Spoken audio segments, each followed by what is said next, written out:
Start with the prayers. Om Sadashiva Samarambham Shankaracharya Madhyamam Asmadacharya Paryantam Vande Guru Parampara. Om Sahana Bhavatu Sahanau Bhunaktu Saha Viryam Karavavahai Tejasvinavadhitamastu ma vidvishavahai. Shanti Shanti Shanti. Vasudevendra Yogendra Dattva Jnanapradam Mumukshudam Daya Tattva Bodho. Om Shri Gurubhyo Namaha.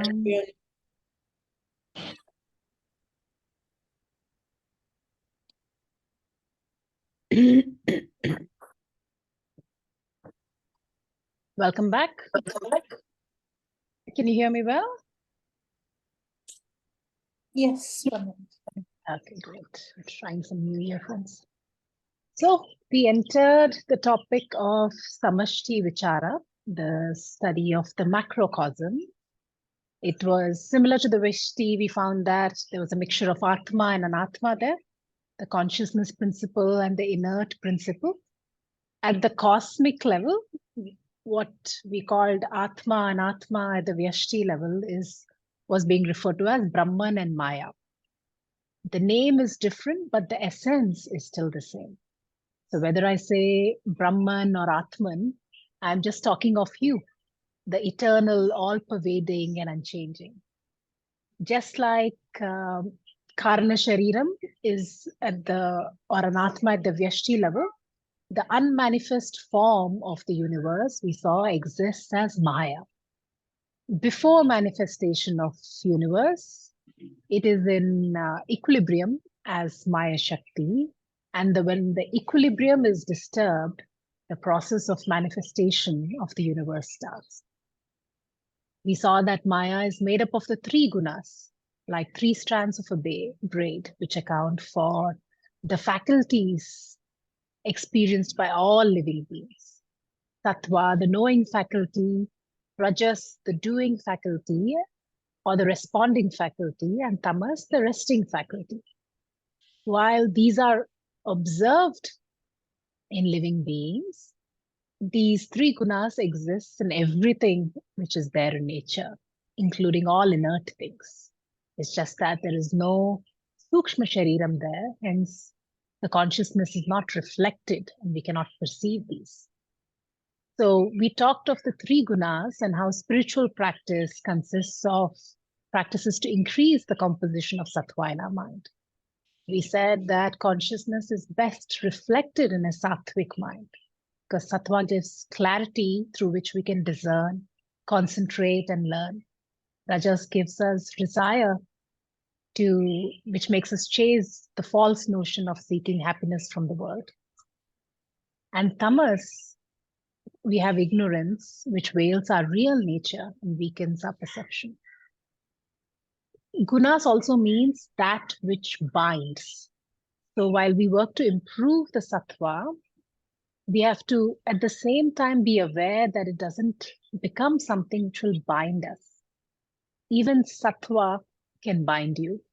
For example, a calm, peaceful environment is very conducive to building sattva, but it should not become something that binds us. We shouldn't become disturbed if a calm, peaceful environment is not available.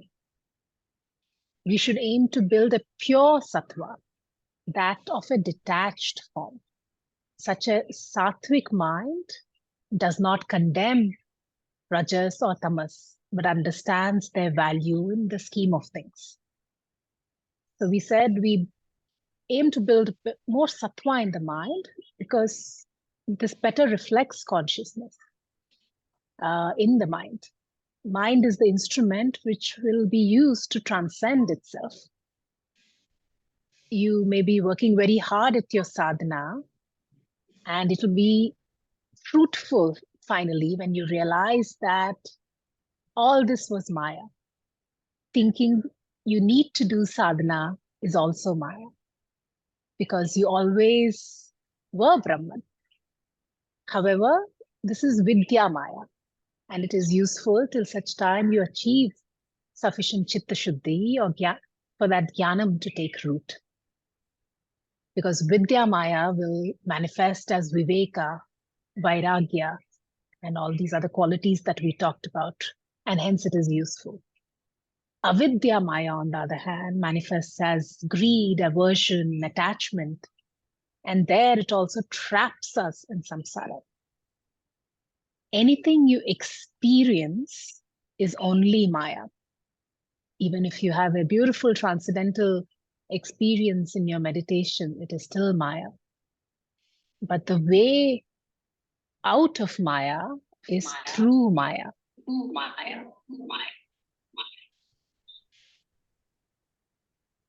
So in wilderness, okay, muted you all. So in wilderness, when you're hiking or something, if you have a thorn stuck somewhere and you don't have an access to a pin or any other sharp object, how would you get that thorn out? If you might know that it's, by finding another thorn, you would use a thorn to remove that first thorn. So similarly, the way out of Maya is through Maya. Mind is the instrument which must transcend itself. So keep the sadhana, and till such time it is necessary. Till such time you no longer have a question, do I need to do sadhana? So keep adding more sattva in your mind and enjoy better and better reflection of that Atmananda. Till such time you can completely abide in that Atmananda. The author will now talk of the creation of Jagat, which will be presented in 4 stages. The first stage is Panchabhuta Shrishti. That is formation of the Sukshma Panchabhutani, or the 5 elements. We will chant on page 14.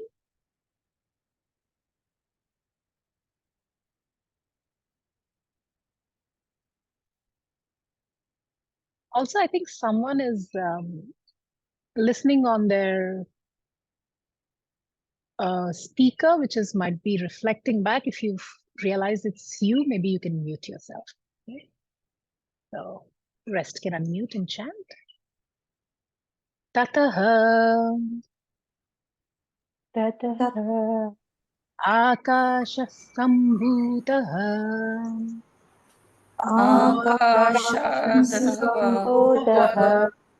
Akashadvayuः Akashadvayuhu Akashvayuः Vayostejah Vayostejasः Tejasapaha Tejasapः Advayah Prithvi. Advayah Prithvi. So it says Tataha, meaning from that. And what is that we are referring to? From that Brahman with Maya, Akasha, space, Sambhutaha is born. Akashat Vayuhu. From that space, Vayu, air is born. So it's not said again and again, but as Akasha came from Brahman, Vayu is hence also coming from Brahman, right? So Vayoho Tejaha, from that air element, Tejaha, fire is born. Tejasaha Apaha, from that fire, water is born. Abhyaha Prithvi, from water, Prithvi, the earth is born. And hence the 5 subtle elements came to be. So Jagat is now presented in a 5-fold way as Panchabhutas, the 5 elements. which are, of course, different from the elements we study in physics. These 5 elements, Akasha, Vayu, Tejas, Apaha, and Prithvi, that's the space, air, fire, water, and earth. These are the karya, the product of Brahman with Maya. And we know that the product is not separate from Brahman with Maya. That is Ishvara. The product in this case is same as the Karanam, the cause. So from that Maya, the beginningless Maya blessed by Brahman, the 5 elements are born. The first one being the Sukshma Akasha. So Shastra says that space is also born. Science used to initially think that space always existed, but it also later revised its position to say that space can only be said to be created after the Big Bang. The space we're talking about is not emptiness, it's also a positive material. It is very, very subtle, the subtlest, but it is also something. Even scientists talk about bending space and curving space. So every of these 5 elements has got their attributes that can be related with the 5 Gyanendriyas, the 5 organs of perception. Akasha has a property of sound. It doesn't have any other properties like shape or touch or taste or anything. It has only the property of sound. We may say that we can't hear it, but that's because of the limitation of our ears. If we had more subtle hearing, we could actually hear space. It is said that some yogis in a deep meditative state hear the sound of Akasha, which is the Omkaranada, the sound of Om. So just like the 7 rainbow colors of the light, which we can't see through our naked eye, only when it passes through a prism we can see. Similarly, when the other elements come into existence, we can hear the sound property which exists in Akasha. So first, this Ekaguna Akasha is born. And from that Akasha, Vayu, the Sukshma Vayu, we're talking about all the subtle elements here. The Sukshma Vayu is born. And since it is born out of Akasha, the parental property of Akasha, that of sound, is also there, Shabda. And additionally, it has the property of sparsha, touch. So we're talking about the subtle wind here, but the physical wind, the blowing wind, we can feel it. So we say Akasha also has the property of touch. From this air element, Agni, fire element, is born. And this fire element will have a third property. Vayu cannot be seen, but Agni can also be seen in addition to the 2 properties that we talked about previously. So it is fire is the first of the 5 elements which can actually be seen, which is why one of the reasons why fire worship is done. If Ishvara has to be given a form, fire is the very first elemental form which can be attributed to Ishvara.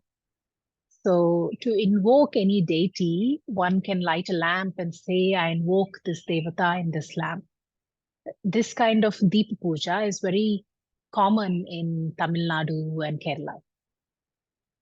And from this Agni, this Sukshma Agni, the Sukshma Tejasa, Sukshma Apaha, water element, is born. So water can be heard, touched, seen, and additionally also tasted.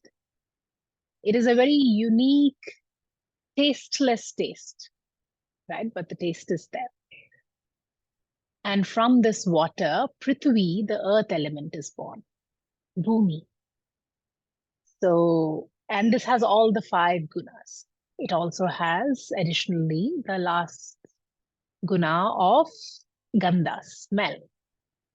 So all forms of smell, even if they are in water, they actually belong to the earth element. Modern science also confirms this, that all the aromatic molecules are from the earth alone. So we saw that we are going from the subtlest of the this elements to the grosser ones. And what makes them grosser? The number of sense organs which can perceive them. So this is the first stage of creation that is talked about in Shastra, that is the Panchabhuta Shrishti, the creation of the 5 basic elements, 5 basic Sukshma elements. We know that Maya has 3 qualities, Tattva, Rajas, and Tamas, in an unmanifested condition. And when they're going to manifest in the product of Maya as in these 5 elements. Just like children have the qualities of their parents, the product will have the qualities of the cause. Right? So we're talking about, right now we're just at the subtle 5 elements, but we'll go on to how the entire Srishti comes to being from there. Any questions so far?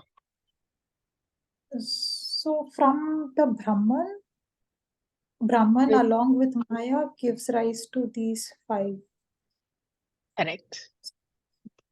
So where does Maya come from? Maya is Anadi, beginningless. Same as Brahman. But it is only exists through the blessing of Brahman. It is a dependent.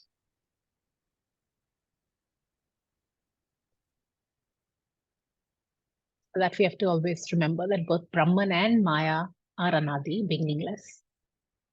But Maya can end. Brahman is the only eternal.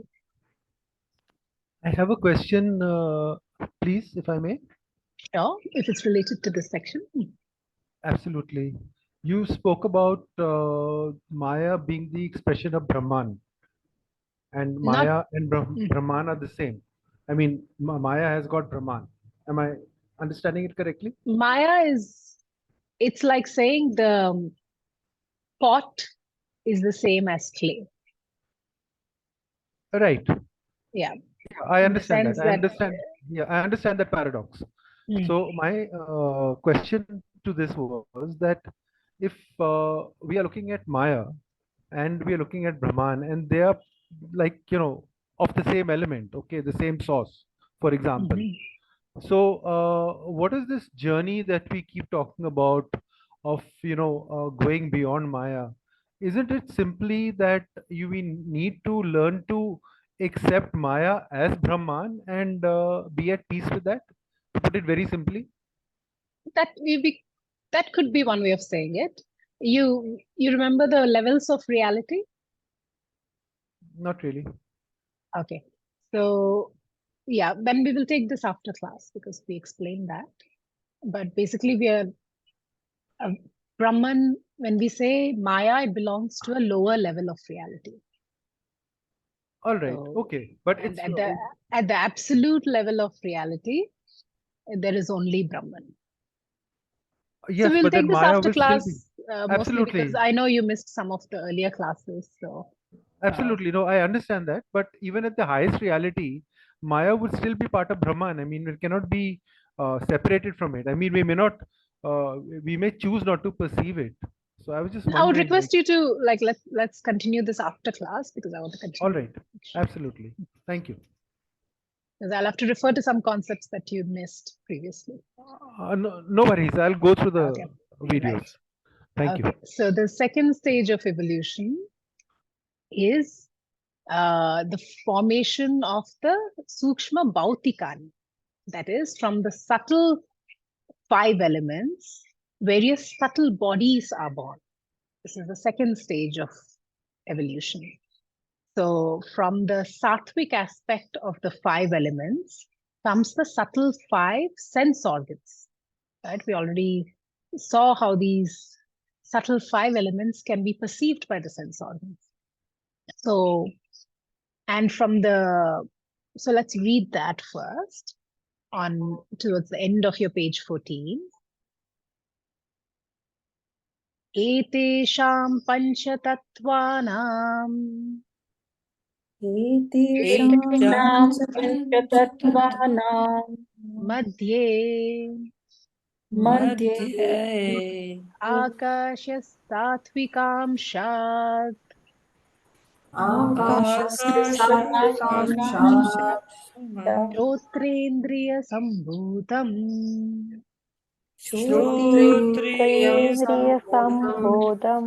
So now we are seeing which of the 5, like we are saying that from the sattvic aspect of the subtle 5 elements, each of the Gyanendriyas are born, and we are being told which of the subtle 5 elements is responsible for which Gyanendriya. So it says, Etesham panchatattvanam, among these 5 elements, Akasha, of space, Sattvikamshat, from the sattvic aspect of space, Shotrendriyam Sambhuta, the organ of hearing is born.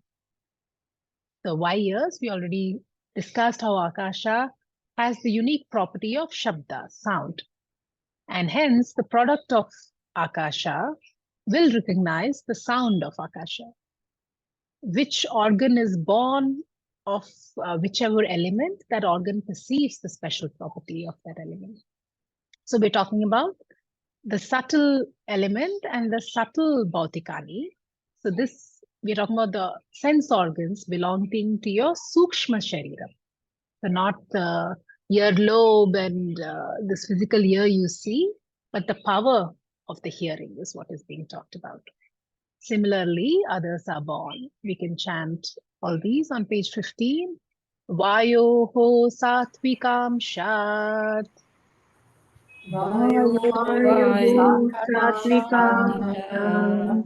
Vagindriyam Sambhutam.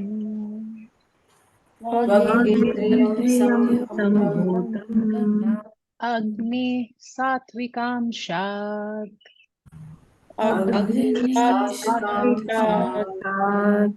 Chakshurindriyam Sambhutam.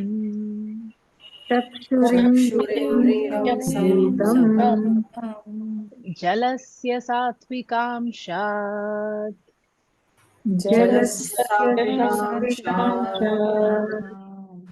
Rasendriyam Sambhutam.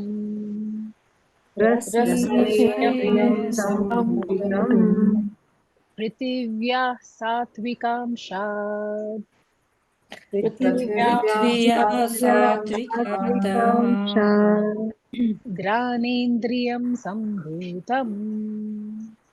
Gyanendriyam Sambhutam. Right, so same. So from it says the Vayu,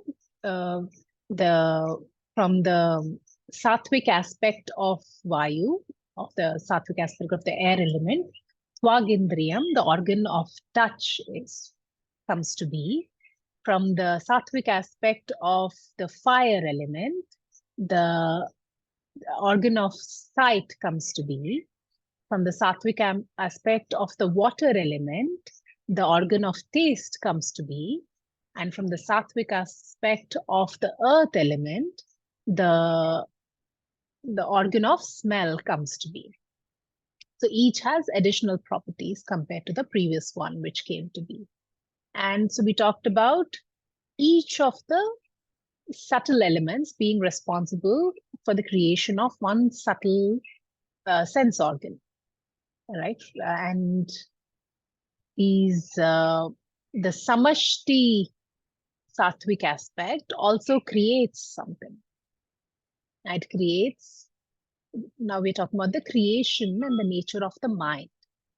So continuing on page 15, etesham panchatattvanam एतेषां पञ्चतत्त्वानां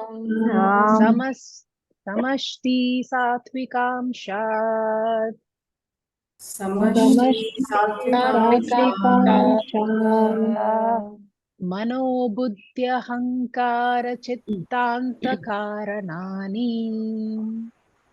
मनोबुद्ध्यहङ्कारचित्तान्तकारणानि sambhutani. सम्भूतानि I hope all these words are starting to become familiar to you. A lot of them we're not seeing the first time. That is why we also chant. So it's that you start knowing these words in Sanskrit as well. Right? So from the Etesham Panchatattvanam, of these 5 elements, Samashti Sattvikamshat, from the total Sattvic aspect, Mano, Buddhi, Ahankara, Chitta, which are together called Antakarana, the inner instruments, these are born. When did we look at these previously? The 3 shariras. Yeah, we looked at with which of the 3 shariras? सूक्ष्म शरीर Sukshma. We looked at it at the Sukshma Sharira. ज्ञानेन्द्रियाणि Yes, I mean, this is the Antakarana, so which is the mind. So mind is born out of the combined sattvic aspect of all these 5 elements. It's obvious in a way because mind needs to coordinate with all these sense organs. As the coordinator of all these sense organs, not only does it need to collect information that not only does it collect what each of these sense organ observes, but coordinates between these sense organs. So if I'm drinking this and it's too hot and it's going to burn my tongue, the signal needs to come back so that the other sense organs also cooperate, right? So, and the author says, all these 4 are known by the name of Antakarana, the inner instrument.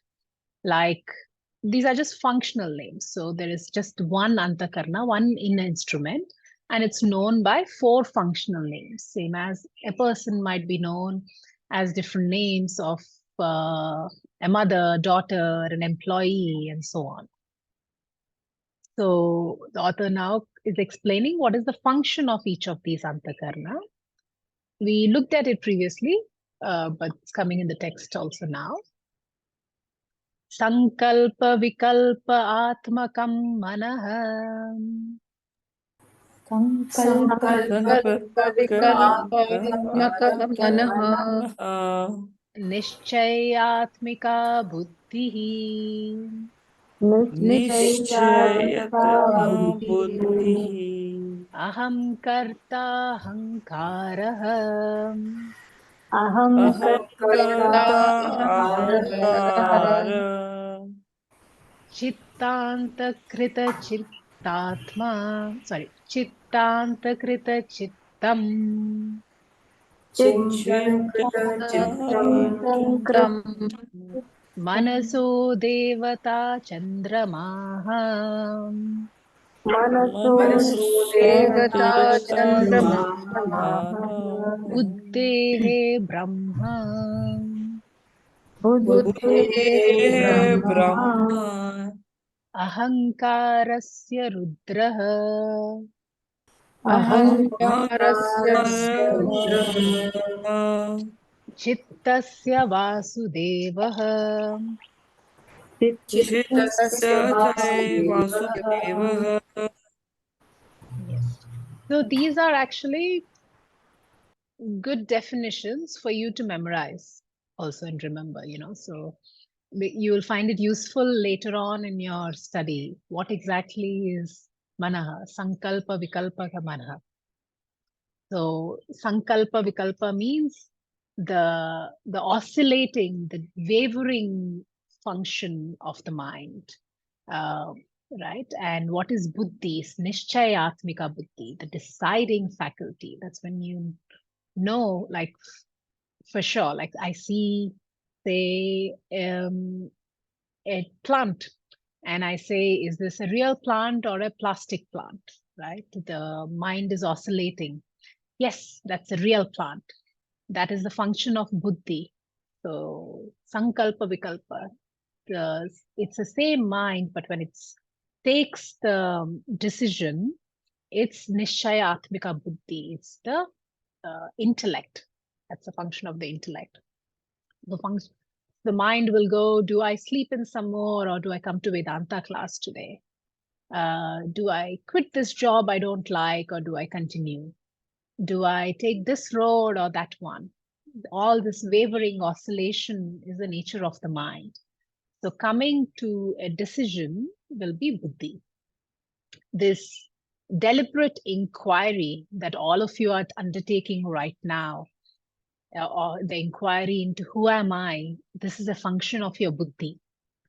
You're listening to my words through your gyanendriyams and processing them. That's also a function of your buddhi. And the third functional aspect of this antakarna is ahankarta, ahankara. So ahankarta, I am the doer, this sense of I-ness. I am doing this. I identifying with this body-mind sense complex. So we don't say the body has a pain. We say I have a pain. We don't say the mind is experiencing an emotion of happiness or sadness. We will say I am feeling happy or sad. And say I have a great voice, or I'm very intelligent. So we identify with all these and say I. This is the ahankara, the false notion of I-ness. And finally, chittam is the memory faculty, the recollection ability. So this also includes your subconscious. So when you say, I have an intuition about something, it's usually some information that is stored in your subconscious and that is coming back to you. So you see a particular person on the road who makes you very uncomfortable. It's because, and your conscious mind might not immediately identify why, but there is some information stored in your subconscious, maybe a past experience. I'm not saying it's necessarily right. It could be a wrong notion also, but which got stored in your subconscious and it's triggering that fear or discomfort right now. So all that is also chittam. And the text is telling us that each organ has a presiding deity, which represents the total power called Devata. Any questions in the Antakarna part? Are you clear what is Manaha, Buddhi, Ahankara, and Chittam? These are very important. Okay. So I have a question. yes, Sorry. Dolly. You said that mana is like the oscillating faculty. Is there any positive aspect that we can look upon of mana? I mean, there is nothing negative about it. I mean, so is it, can we That's call how it the it's. discriminatory faculty? Like, it is deciding, it helps us decide between this or that? And ultimately, the decision is taken by buddhi, but Yeah, I mean, that's just the the functioning of how it works. So you can't come to a decision without the input, right? So when the input from the sense organs is coming in, the manaha part is processing it initially. So you see a visual input, and you have some doubt about what exactly you're seeing. It could be like a fraction of a microsecond also. It doesn't mean it lets you, you're not looking at that plant behind me and wondering for, a minute, is that a real plant or not? It's probably like very instinct right? So, but that's that first part before the decision is made. Like that would be your manaha. So you might be seeing that water body behind me, and initially you might wonder, is that clouds or a water, right? Like, but then you see, oh, it's water also that I'm seeing. Yeah. So there is nothing negative about it. It's just we're talking about how it's all put together. Okay. Could you please explain that Chittanta Kartar, sorry, Kartra Chittam. So what does that exactly mean? I didn't get that. I think you're mixing two things. Okay, Chittankrita Chittam. So it means it's just the memory faculty. It's the recollecting ability. This is the storehouse of all our memories, is Chitta. What collects our, so basically the phrase is just saying, the collection of Chitta memories is called Chitta. Like, so Chitta is the storehouse No. of your memories. Yes, Mera Surya, you have a question? Yes, Bandanaji, this is Smera. I wanted to understand the difference between manas and buddhi, conscious or intelligence versus mind. I'm not very clear on that. So mind is just it's collecting the inputs, right? It's not Like the physical making it. organ? So this, like I said, these are just functional names of the same mind. So the whole inner instrument is called Antakarna. So don't confuse this Antakarna with this thing, this brain you see here. You know, that's Got kind of more of a biological term. So we're talking about the Antakarna, the inner instrument, which as Shastra talks about it. Right? So this Antakarna, so don't have this image in your mind. We're not talking about this brain that you see right now at all. The inner instrument, which does all these processing, has different functional aspects. So the mind is the functional aspect which is collecting, processing information. It's trying to. It's not made a decision yet. It's just processing. Okay, got it. Thank you. And intellect, buddhi, is when what is that allows you to decide, right? Mhm. So if you just come to turn in the road and you see two, you quickly make a decision which one takes me the way I need to go. So when you decide, that's the function of buddhi. But that first part also, like being able to look and see the decisions available to you, right? Think between the two is also a function of the antakarna, which is done by the mind. Understood. Thank you so much. Okay, so then the Shastra is telling us that each organ has a presiding deity, and which we call Devata. So we saw before also, Devatas is what we call the total power behind all these. So the total, we saw earlier that the total hearing power had a Devata, which is not limited to the hearing that I'm capable of, but the total hearing power in the Jagat had a presiding deity.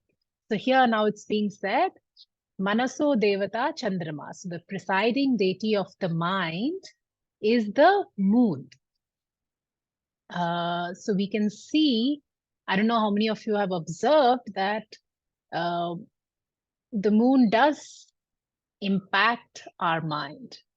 We have a lot of sayings in different regional languages about what happens to someone at Amavasya and things like that. So many of you might have observed that we actually saw this when we were in lockdown in the ashram, that suddenly during full moon, a lot of people would say that they had restless sleep, they didn't sleep that well, or they had lot more vivid dreams and so on. So this can be a way of really understanding your own vasanas. It's very subtle, but it can be a bit of a cheat sheet into your vasanas, what's coming up at different points in time. So I actually study this quite a bit, also not just through the moon cycle, but through the menstrual cycle for women, because for women, you can also layer it with your menstrual cycle. I'm slightly deviating from the topic here, but I'm just trying to explain how the moon cycle affects your moods. And I'm adding that for women, it can also be an additional indicator, can be your menstrual cycle. The full moon corresponding with your ovulation, and the no moon corresponding with your menses, right? So what happens, let's go back to the moon. What happens during the full moon phase? So we say this is you can think of it kind of like your outer lights being on. You're more extroverted in that time, So, and as the full moon comes to the no moon phase, what happens is that outer lights slowly dim and the inner lights start coming on. So as you come to the no moon, you build more of a capacity to go inwards for more contemplation and so on. And because this is kind of affecting our mood continuously, when it's balanced, it can show up in really beautiful ways, right? So when it's balanced, this full moon energy can express itself as having a lot of energy to go out and do things in the world. But when there is some kind of disbalances, perhaps there is some undealt with anger, it could result in explosions of anger, or it could there is more rajas at play there, so it could result as you giving into your desires much more impulsively. So one data scientist friend of mine, he was working for, I used to work in e-commerce. So he was working for one of these big e-commerce companies.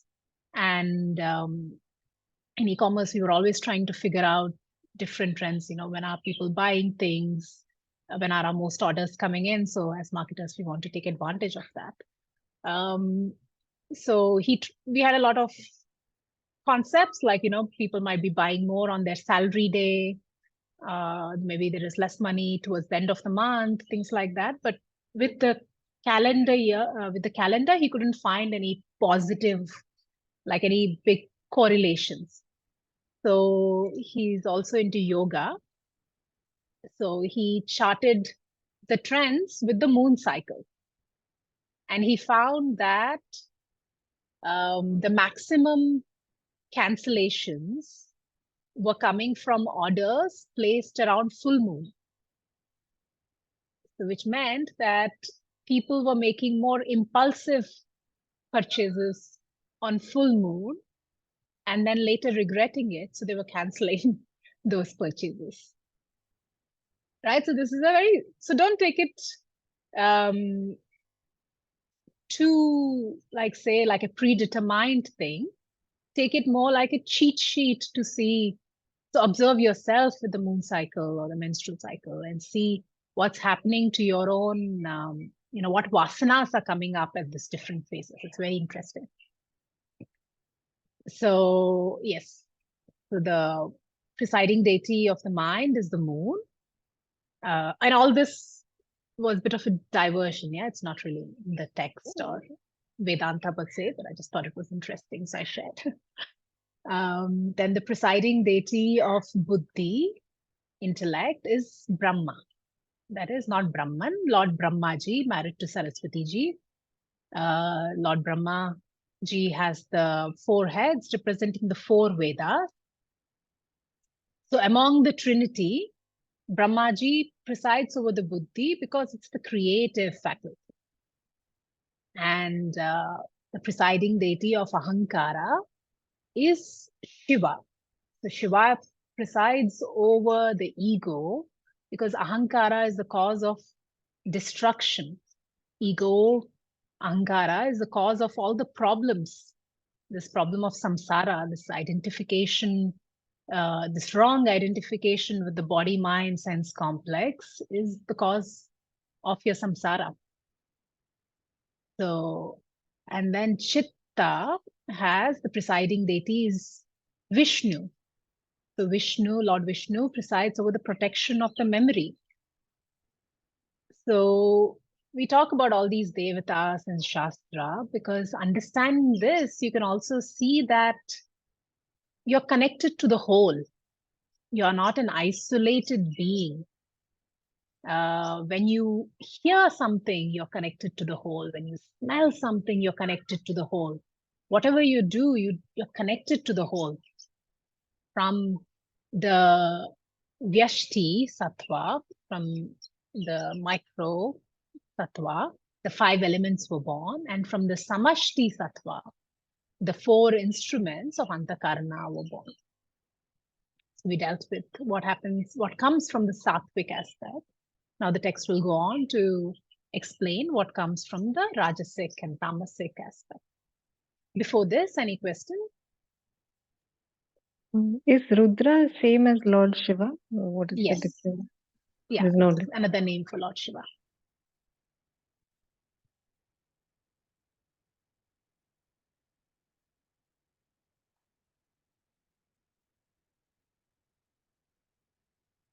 Okay, anyone had a question? I saw some people on mute. Okay, we can chant then. Yeah, maybe we can just take this little bit before the time finishes. On page 16, the 3rd line. Etesham panchatattvanam madhye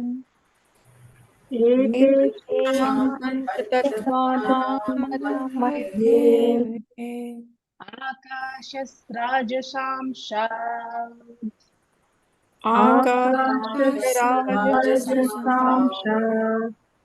vagindriyam sambhutam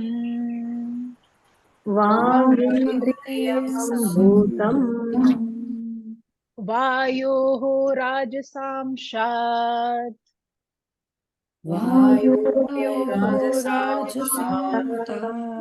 panindriyam sambhutam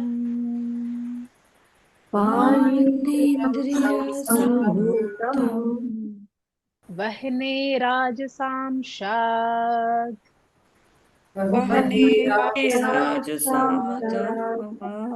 padendriyam sambhutam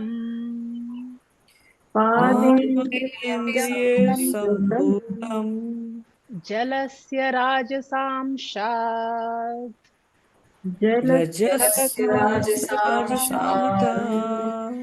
upastendriyam sambhutam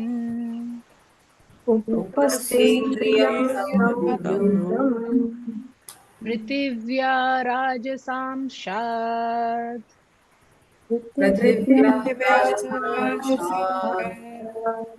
gudendriyam sambhutam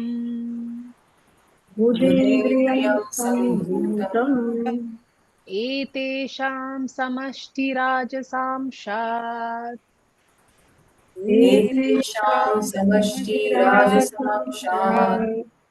pancha prana sambhutah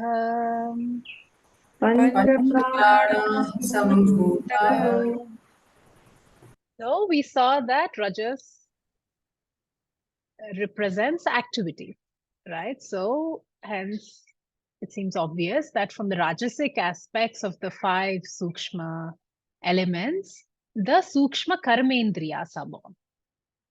The Rajasic aspect of Akasha or the organ of speech is born.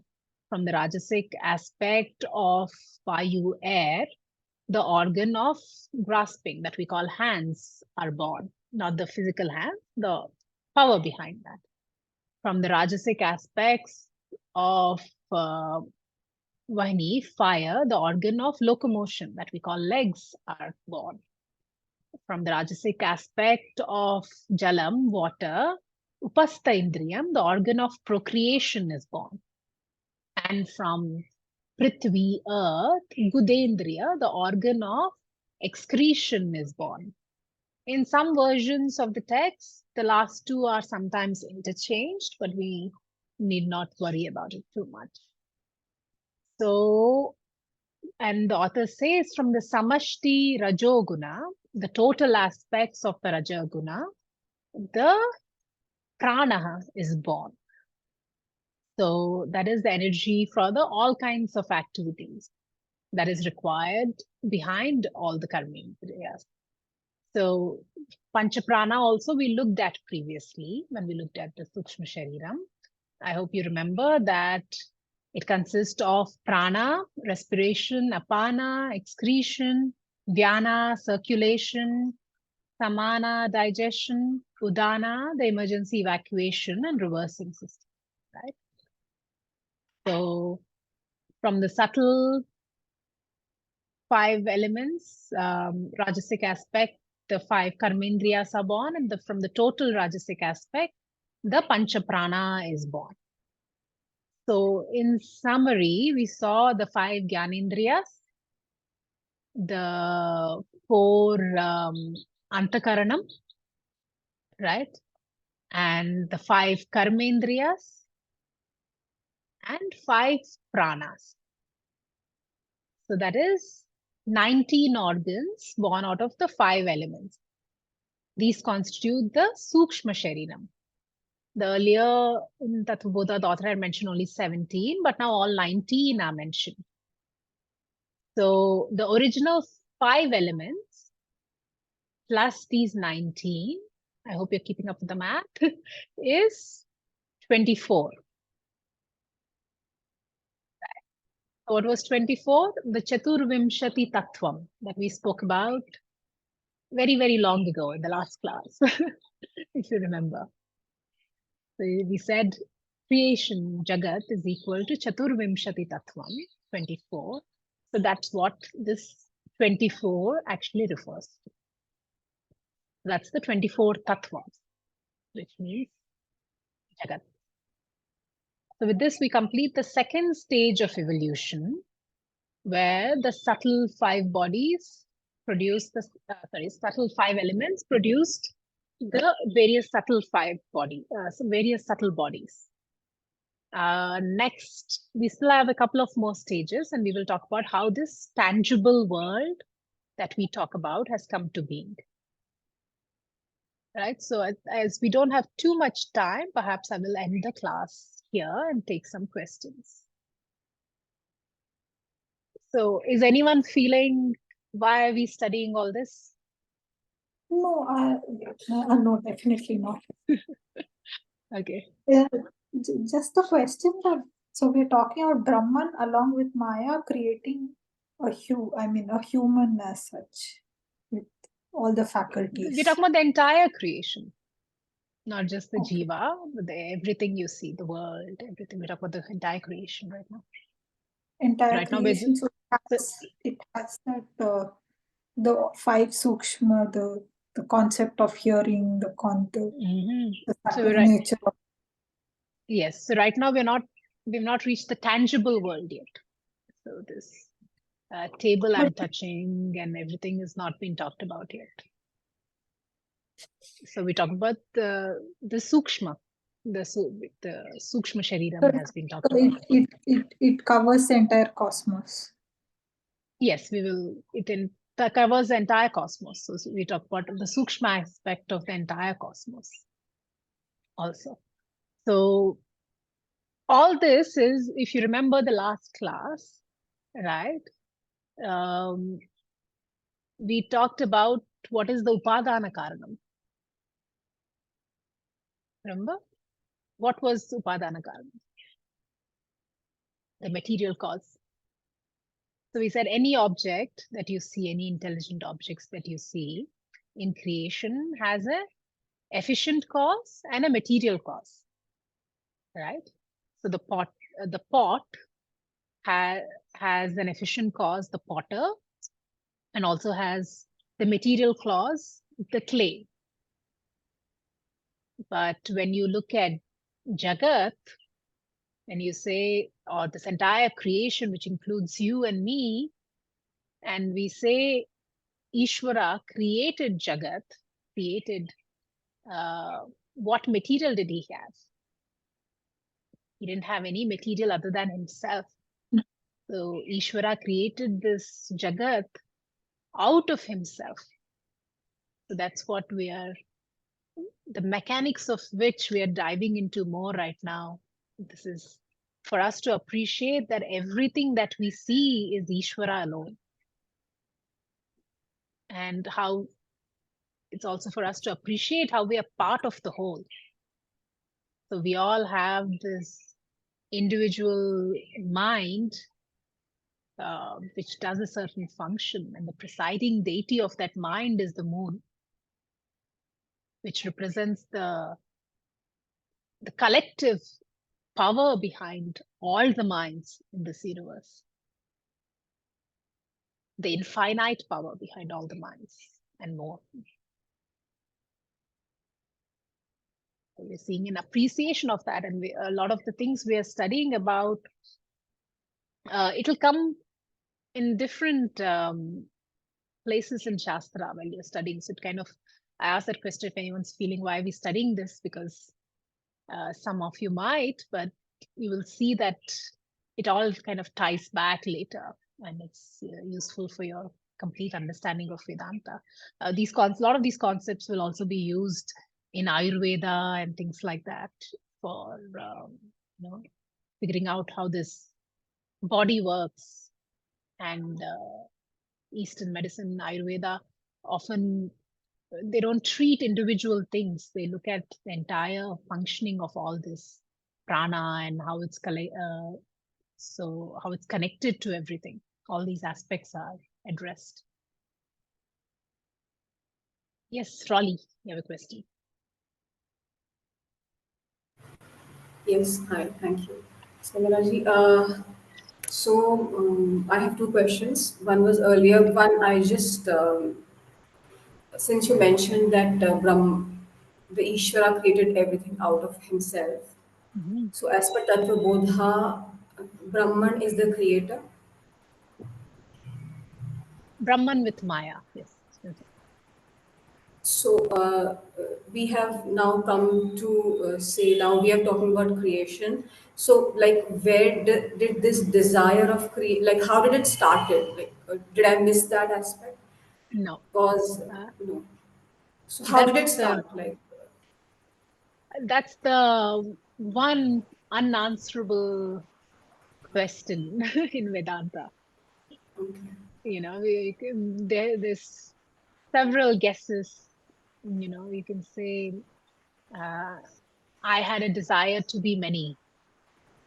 It could be that. But that's one unanswerable question because, and for sure, I asked this, almost all of us asked this question, and what my teacher told me, which helped keep the question aside for now, is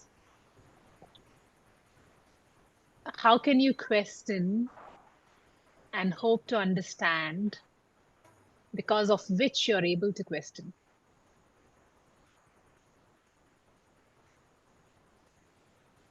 Like everything else. That is how I hope to understand that also.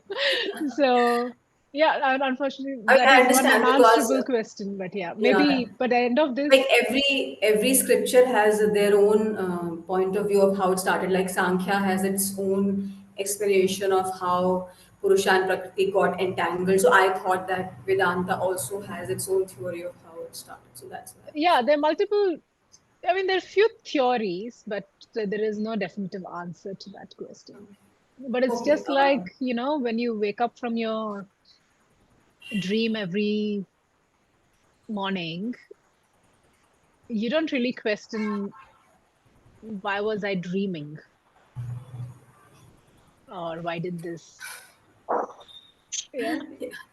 Actually, I So, do. I okay. mean, like you said initially, that human beings have a tendency to question everything.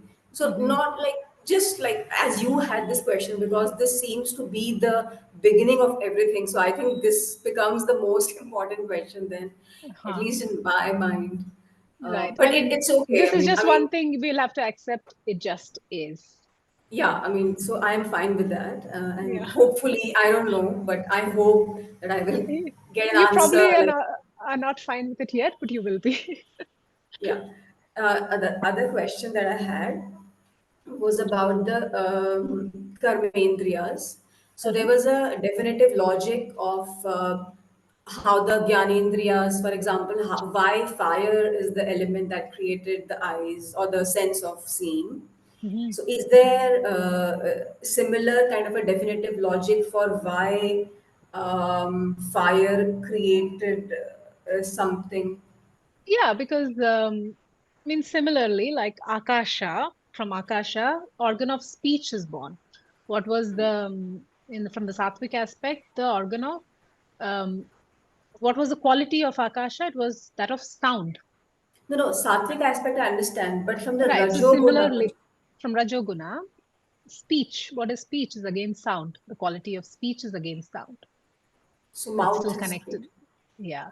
So from the Rajasic aspect of air, hands,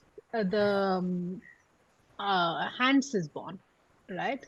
So yeah, I mean, you can say it's because I mean, touch is actually there. What was the special property of air is actually touch, right? Touch. And what we mostly touch with is hands. So Okay. the perception of touch is there across our body. What we kind of, when we want to touch something, what we use is our hand. So similarly, the special attribute of um fire, and that's not a very clear connection why. I can't tell you why. So there's not a really a definitive For attribution like it fire, it's was in not a the very Sanskrit. clear connection, but yeah, you just have to think. Okay, Yeah. thank you. Mm, right. But again, like same as in the sattvic aspects, it's going from the more subtle perception, the more subtle to the grosser one, right? So the organ of speech is the most subtle. That's the one which gets developed uh, earliest, and then it's becoming grosser. But yeah, there is not a very clear logic like in that way. What do you think so? Perhaps there is. I will explore it actually. May I have a question, please? Arvind here. Yeah, really. Yes. So, couple of things. One is there is a time lag for me to understand. So I will Okay. be going back to Akasha. So with Akasha comes speech, is what was told. So, but then Yeah. speech and sound, as they are interlinked and interconnected, sound is nothing but a manifestation of the air in science. It is the air that hits the drum, gives the resonance, is what we understand as sound. But am I to understand that air is a medium? So the sound travels through the medium, but the birth of sound is already with the Akasha. So the medium comes later, the effect is already born. So I'm not sure what science says in Shastra. We don't. Well, yeah, we go with what Shastra says because science is often changing its understanding of things, how it conveys things, right? Mhm. So I'm not sure you can say sound actually travels with air or it travels in space. See, because when there is no air in vacuum, sound is not supposed to travel. You can't hear anything. That is what we have read, we have studied, and Yeah, it has been so proven. yes, so we don't go with, like I said, what science says because what science Okay. proves are often disproved by them later on. So like I mentioned, the space itself is meant to have a sound. which is very, very subtle, so we can't hear it. But it is said that yogis in deep meditative state can hear the sound of space, which is the Omkara. Right. Okay. So we explain it like the same way you can't see a rainbow with your naked eye, but it's there. When the white light goes through a prism, you see all the 7 colors. The seven Yes. colors are always there, but you can't see it. So this yogis have had this experience. I don't know if science will probably not accept that. So, but this is what maybe. Shastra says. Yeah, we can't. So it's very. It's sometimes interesting to talk about, things where science might agree, but it's dangerous to look for proof in science. Mhm. So we're there for the first Pramanam class. Right. No, the thing about science is it is ambiguous. If you go into one realm of science, which is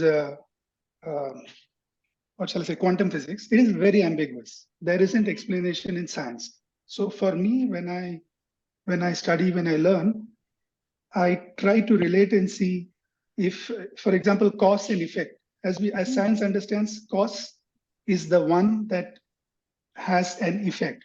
But then in some parts of science, it is not the case. Sometimes you see the effect in time. If you have a time as an x-axis, the effect is sometimes observed before the cause. So that is totally inexplicable as far as science is concerned. And here I'm trying to fathom if there is something in here that I can try and so correlate. I would but say understood.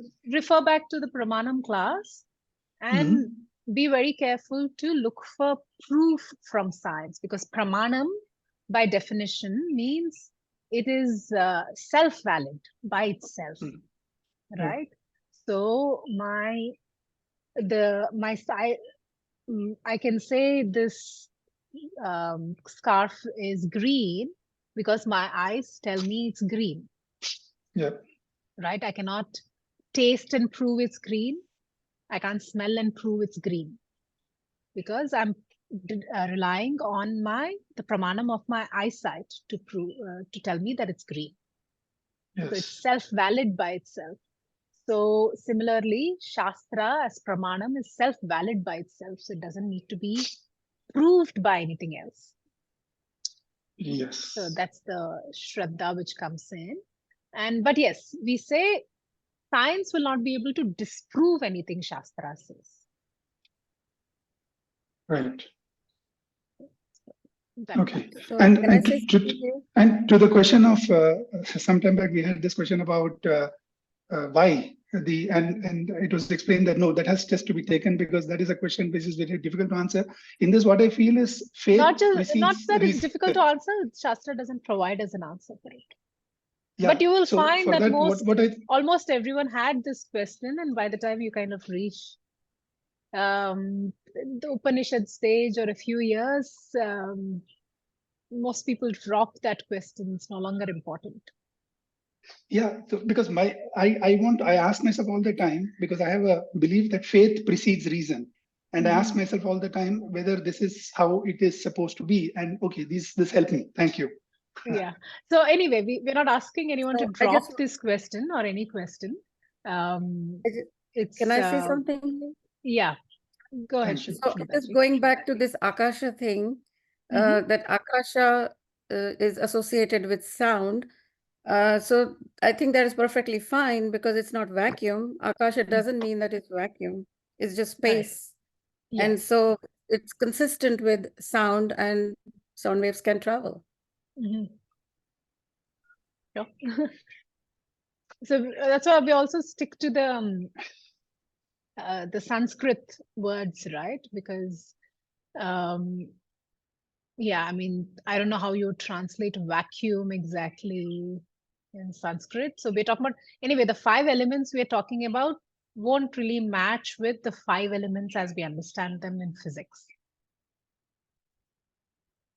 I mean, anyway, the physics doesn't really talk about 5 elements concept at all.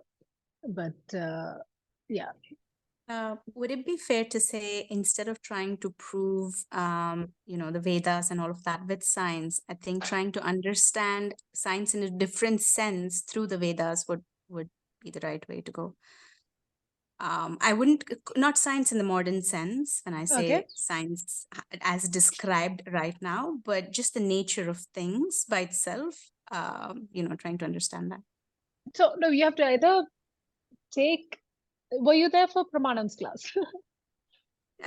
I'm fairly new actually. Okay. Raviji, So that's a very important class. I would ask you to go back and refer to that. Sure. Okay. Yeah.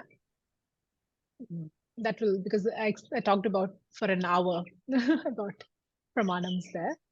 And Noted. that will answer a lot of these questions. Okay.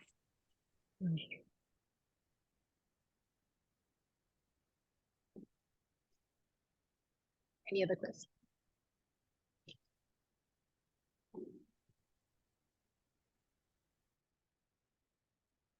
And we can end the class with the prayers. Thank you all for your participation. Om Purnamadah Purnamidam Purnat Purnamudachyate Purnasya Purnamadaya Purnameva Vashishyate. Om Shanti Shanti Shanti. Hari Om Shri Gurubhyo Namaha. Om Tat Sat. Thank you, everyone. Have a beautiful week. Thank you.